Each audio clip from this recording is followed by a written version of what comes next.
Alors, Volkswagen a décidé de faire passer sa légendaire coccinelle en voiture électrique. Ils ont viré le moteur thermique, ils ont collé une batterie et un moteur électrique et roulé jeunesse donc.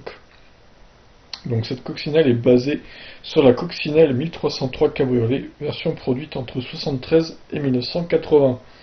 Elle reprend les mêmes caractéristiques que la nouvelle e-Up, associée à un moteur électrique de 82 chevaux à 14 modules de batterie de 2,6 kWh, cumulant 36,8 kWh d'énergie au total. Alors précision quand même, la e-Up a fait un peu moins que 36,8, elle fait 32 et quelques, elle fait pas 36, donc c'est pas tout à fait pareil quand même que la e-Up. Elle pèse 1 tonne 280, cette petite e-coccinelle, et réalise le 0 à 50 en 4 secondes. Donc le 0 à 100, je sais pas, peut-être en 10 secondes quoi.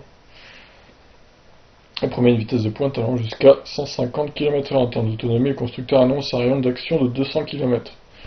Bon, avec une telle batterie, ça me paraît un peu faiblard, 200 km, j'aurais plus dit 250 personnellement.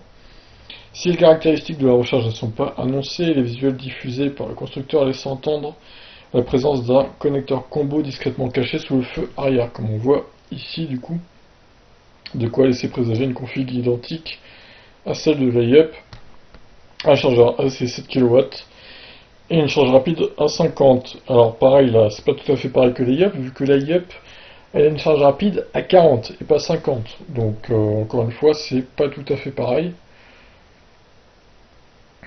Donc la e-coccinelle célébrera son avant-première la semaine prochaine au salon d'automobile de Francfort, la marque promettant une version proche de la production. On imagine qu'elle sera prochainement commercialisée par la marque. Alors moi je me demande, ça sera sûrement une série limitée. Après ils vont pas se remettre à construire des coccinelles, je pense, électriques. Mais même s'il y en a une centaine ou 200 qui sont vendus, pourquoi pas quoi. Ça pourra faire des euros. Reste après la question du prix, parce que s'ils la vendent 40 000 euros par exemple, ça va être cher. Par contre, s'ils la vendent 20 à 25 000 euros, ça peut quand même valoir le coup. En plus, elle est cabriolet, donc il y a très peu de voitures électriques qui sont cabriolets pour le coup. Et ouais, ça pourrait valoir le coup, hein, honnêtement. Pourquoi pas, mais je pense honnêtement que le prix sera plus autour de 30-35 000 euros même, minimum. Malheureusement, convertir une voiture thermique en électrique, ça a quand même un coût, et je pense que ça sera répercuté clairement sur le prix de vente. Bon bah voilà, en tout cas, n'hésitez pas à me dire ce que vous en pensez de ces coccinelles.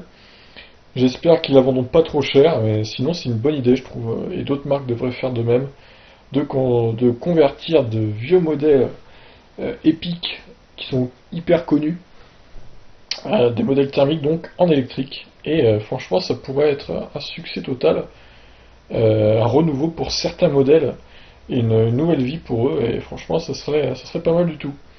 À suivre, sur ce je vous laisse, ciao.